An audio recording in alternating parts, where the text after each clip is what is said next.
Hello and welcome to another tutorial by Christopher Vance. This tutorial is one that I promised to come in with. It's about the difference between graphic objects and movie clips. I told you I'd do that before. How do you like this screen desktop? Kind of cool colors we got going on here.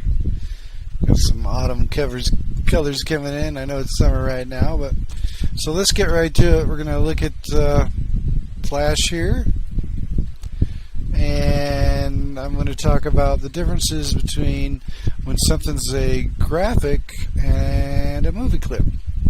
So if you look here, over here in the edge, I've got this selected, these little eyes, and as you can see over here, it says it's a graphic. And that's a little graphic symbol there. This is an instance of IPAC2.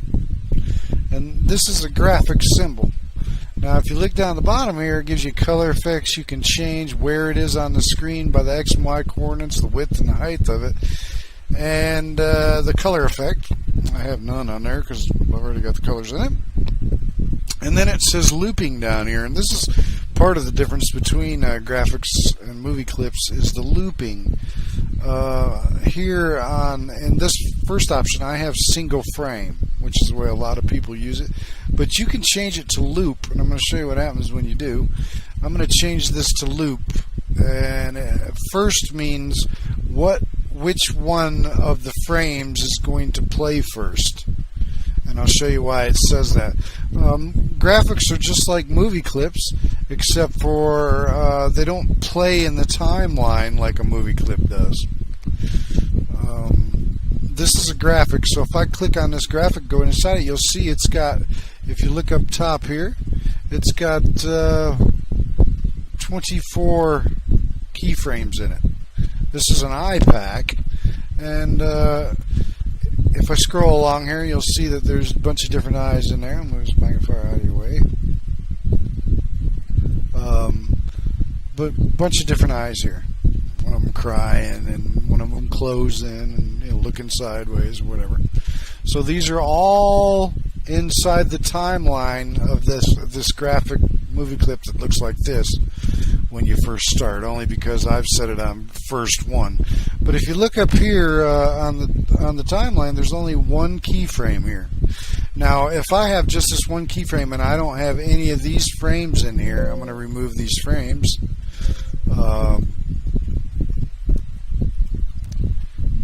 And I click on this, you'll see this says loop over here. So when you control test the movie, it's not going to loop because there's no keyframes here for it to loop into, if you can understand that.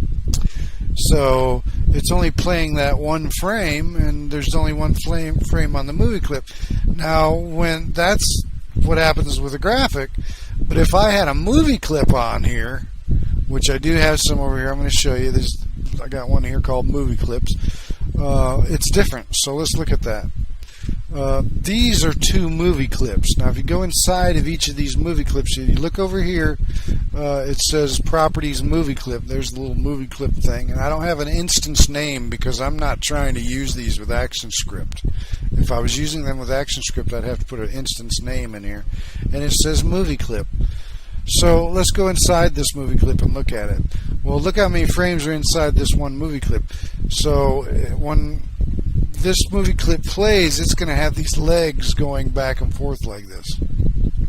But when you go back by clicking scene 1, you'll see there's nothing here, and as I scroll along here, nothing's going to happen. That movie clip's just going to sit there. And it doesn't matter how many frames are in here. If I get rid of all these frames, which a lot of people do that use ActionScript, you'll see a lot of times they only have one frame on the whole movie. Let's remove these frames real quick. Where's the remove? There it is. Now there's only one frame there, right? But watch when I control test movie. Well, he's just swimming right along. A little fish is moving just like a fish would move because he's got his own movie clip inside him too. So this is the difference between movie clips and graphic symbols, is that movie clips, you don't see them move on the stage, but they do move within their loop or within their and they will loop. You don't have to set them to loop. They'll loop automatically in their little frames. Like he will automatically loop to this and start back to the first one and loop over. So generally when I do movie clips like this, it's usually in some kind of loop that, you know, is some kind of random motion that just happens over and over again, like the blinking of an eye or a fish moving. Like if you look at this fish, I can make him a little bigger just so you can see it. But here's this fish, and all he does is he moves his tail up and down. And inside of these other fins and stuff, I have different moves that are they're different movie clips too.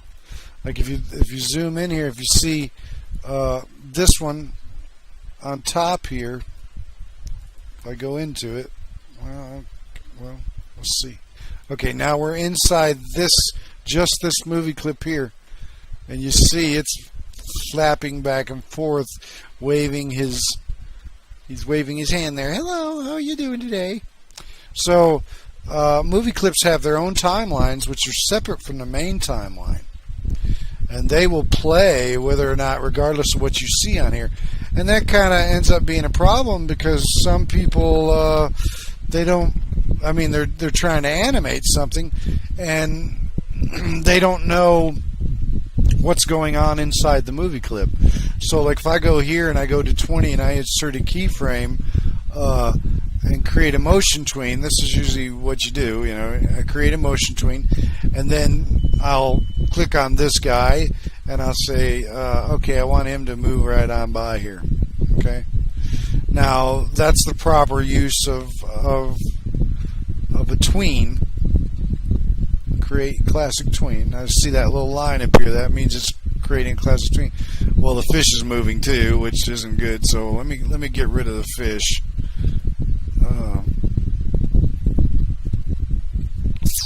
I got to get rid of the fish off here, so let me cut him off here. And I'm going to add him. He's probably down here. Let's move over here and see. Nope. Okay. So it's just that guy on there, and then we're going to add another frame. We'll go ahead and edit, paste the fish on there. So here's the fish. Okay. So now the guy is just going to go right by this fish, but watch how it looks realistic because his feet are moving and everything, you know. And I could even like make him smaller up here. And these are all properties of this movie clip. Like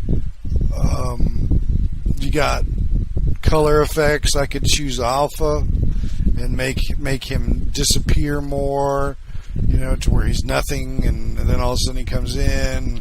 You can kind of see his legs showing through there, so I'm not going to do that. But I've changed his property of his scale and his height, so he gets bigger and bigger as he comes by. Let's make him even bigger just to add some effect to it. I hate it because this is in the wrong place, and that's going to mess up the movie clips. Let's go back here and put this in the center too. So now the transformation point's in the same place, but here he zooms along and it gets a lot bigger. Let's make him even bigger. And this fish is just going to kind of sit here, but I mean I could move the fish too. Let's go ahead and move him a little bit just for fun. I'm going to insert a keyframe, and this fish is just going to kind of move along like this, you know, move him along. Okay, so let's see what happens. Well, wait a minute, I got to tween him. Create classic tween. So now the fish is going to, you know, move along as he goes along. So let's check it out. And you know, you can make this last a lot longer by pressing F5, which is insert frame. Now it's lasting 3 times as long. Let's see, control test movie. See? So that is an easy way to animate stuff all the way through, you know, I mean, because you already have these objects that have their little movie clips in them, and, you know, and it works pretty good. But another way to animate is like by doing keyframes or by doing graphic symbols. Well, if you look at this one, it's called Pause Zoltan. This is a graphic symbol. And if you look over here, it's set to loop. You see over here it says looping loop. It's set to loop. So this guy is going to loop. Now, the good thing about graphic symbols is you can actually see them on the timeline. Watch as I move this along. Can you see him looping? He's moving there.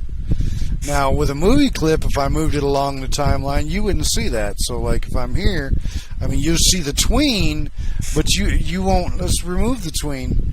You're not going to see these characters change at all as far as their inside movie clips that's going on inside them. But if it's a graphic symbol like he is, if you look up here, he says graphic symbol. See, it's a graphic. He's not a movie clip. You're going to see him move in this timeline. So this is a loop. So look at how this turns out. This is a control test movie. This is a pause for Zoltan before he jumps or starts to run or whatever. He's going to be controlled by ActionScript, and he has a run and he has a jump and he has all these different things. But this is his pause when a person, lifts up on a keyboard and doesn't touch anything. He goes into this mode and he just sits there and moves. And I know that looks real simple, but that was pretty hard to do actually, to make him do it smoothly. But he's done in a graphic. Now I could have made him, since it's just that simple movement and it's a loop all the time, I could have made him into a movie clip instead of a graphic. And you can go up here and try and change it. So, okay, I want it to be a movie clip. See, now it says movie clip. But I don't think that works really. I've tried it a couple times, different ways. I don't think that works the way it's supposed to. So remember to do it when you first create something. Now let me show you why you want to use graphics instead of movie clips a lot of times. So here I have a graphic that I created. I'll show you here too. This is a graphic of these eyes, right? Well, you see that they're set to loop here. See how it's set to loop? So this is going to loop through all the different eyes that are in this pack. And here's the pack. See, this is inside of iPack 2. And inside of that graphic, it has all these different eyes. Well, I mean, that's great when you have a movement like Zoltan where it's a loop and you know what you wanted to do. But here, we're not sure which one of these eyes we want to come up at one time. We don't want them to keep running like this. It would just look stupid when they're going, a bunch of different eyes. So what we do is, there's several ways you can do it. Number one, you take it and you take it off loop. And you do it single frame. Now, when it's set to single frame, it's not going to play. You see how it's not playing in the timeline when I pull that? So what you do is you go along here and you set a keyframe. And this is a set a keyframe for the eyes. And then I changed the first from what it was, which was, I think first was 1. Here it is down here. First is 1. And then here, first becomes 5. And this is the same graphic, but now the eyes change like that. So if I wanted the character to go, oh, how could you, you change it to where you want it in the animation. And here he is blinking. So if I want him to blink, I could have him blink. But as you can see, this glass character is set to loop instead of play once or single frame. Play once would only play one time through all the graphic characters that I have in here, and single frame would stay single frame. So when I changed him to single frame, for some reason he went to 1, and we wanted which one that was. So in order for me to find out what one was the one where he's blinking, I got to click on here and go inside here and go, okay, which one is the one? Oh, there it is. Not that one. This one. This is the one I want. What is that? That's number 9. Okay, so let's go back. I'm in Evil Eye Pack 2. Okay, so here we are, and we want him to be number 9. So let's click on it to bring up looping. And instead of first 1, we're going to type in 9 here. Here's 9. And now he's blinking. So here he's up and he's blinking. blink, blink, blink. Now I'm controlling this by just moving the handle here, in the timeline. But you can also control. You can go, okay, I'm going to insert a keyframe down here, but instead here I want him to be 1 again. Excuse me. And when I do, it goes back to that one. So now he's blinking for a certain period, and the eyes look different when he's opening. Now that's one way you can do it. You can go along and put keyframe, keyframe, keyframe. Or you can start with your first... Let me clear these other keyframes. Now I just have the one keyframe, which is this one, right? It's on single frame. First is the first one, which is this first one in here. Okay. So what some people do is they convert these to all of them to keyframes. You go in there and convert all the keyframes to keyframes, all the frames to keyframes. But they're all set to don't loop when set on 1, so he looks like the same guy here. But then when you want to change it, you go to whatever keyframe you want to change it at, and you click on it, and you got to click like twice on it to get this looping part to come up, and then you just change that one. You say like, okay, put it on 5, or 6, let's say. So now it's 6, but all the rest of the time it was on that regular one. He goes, oh, he changes whenever you want him to. And if you want him to stay in that position for a certain amount of time, you just press F5, which is insert frame. And you can see I can search so many frames there, and that'll stay there for just that as long a period of time as you want. Now that's one way to do it. Another way to do it is to just know what you're doing and go over here and change the first whatever number it is. But the thing is, it's hard to tell what the hell, which one is it, which one am I looking at. So there's some great tools that you can have that will that are add-ons to Flash that show you how to or they don't show you, but they like I'll show them to you. Under other panels, I have listed in my extensions. I've got Animate Tools Junior, I've got Anime Slider Pro, and these are all different add-ons that work pretty good with it. Let me check out Lipper though, because it shows the pictures. So let's go back. I think we're back to the main scene. We're in scene 1, and this is the eye, right? And we want to open up Lipper, so we're going to other panels, Lipper. So here comes Lipper, and you press this button here, which is the load button, and it's going to load all the symbols for this eye. So that comes in pretty handy, see, because now you can see little thumbnails of what this eye looks like. So here we can go, okay, I want him to look like that, and you know that anytime you don't change it, he's going to stay this look here. How could you, what I mean? How could you do this? Make him close his eyes or whatever, and that's how they go along. And this Lipper and Anime Slider Pro really speed up the process. The other one is Anime Slider Pro that I have. I don't know if it's going to work now. For some reason, I haven't been able to get it to work right. But usually, you can take it and select these eyes, and then all of a sudden just hover over this and select one, and it'll change it. But see, it's not working. I don't know why. It's supposed to work when you hover over it, but now it does it when you press enter or click off it or something. I don't know. It hasn't been working for me right anyway, but that's a good tool too. But this Lipper works really good. I mean, you can say, okay, this look, and you can see exactly what you're trying to do.